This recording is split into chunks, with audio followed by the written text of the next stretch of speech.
Assalamualaikum and a very good day to you. My name is Syarafana binti Osman and I am a student from SMK St. Francis Convent, Kota Kinabalu, Sabah. Now, are you a fan of action-thrilled movies like Mission Impossible and James Bond, and you'd like to start reading, but you don't know where to start?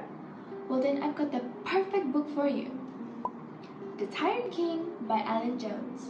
Before getting into this book, I'd like to introduce you to the author, Alan Freeman Jones. Alan is an English writer who's been writing for more than 2 decades. That's a total amount of 20 years. That's older than me.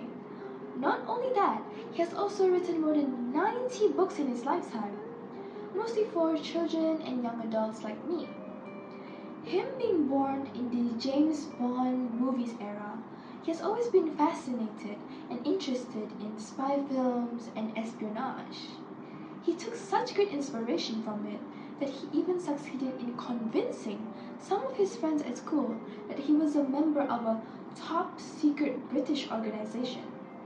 This really comes to show how well he portrays such characteristics in such that he can even convince others from it. Now, without further ado, let's get into this book.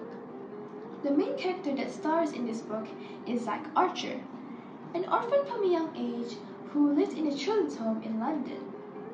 Zack was a pretty normal kid until a bizarre and uncanny incident happened that led him to become a member of one of the most secretive agencies in the whole world, called Project 17. People of Project 17 are trained to carry out life-risking missions that involves bad people and deadly weapons.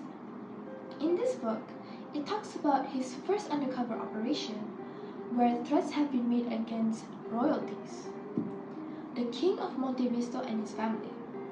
Project 17 believes that an attack will happen during their trip to the UK. That's when Zack comes in. Zack is in charge of protecting the king's son, Prince Victor. During this mission, he discovers that in order to survive through and complete his mission, he will need to use all his skills and training to the absolute max. If everything goes according to plan, all is well. But he quickly discovers that in the world of espionage, nothing ever goes to plan. Now, the real question is, will Zack succeed in saving himself and his mission out of trouble? One of the things I really like about this book is the character development that happens with Zack's character. You can really see the change and the improvement throughout the whole pages. At the first part of the book, he seems unsure and not really confident in himself with doing this mission. Throughout the book, he feels the need to prove himself to others. This made him quite uncomfortable and insecure in asking for help during desperate times, because he doesn't want to seem lesser and weaker than others. This type of mindset caused him to make a simple mistake that put not only his life but the whole entire mission in risk. At this point of the book, he felt guilty and overwhelmed. But despite the stress he was going through, he learned a lesson.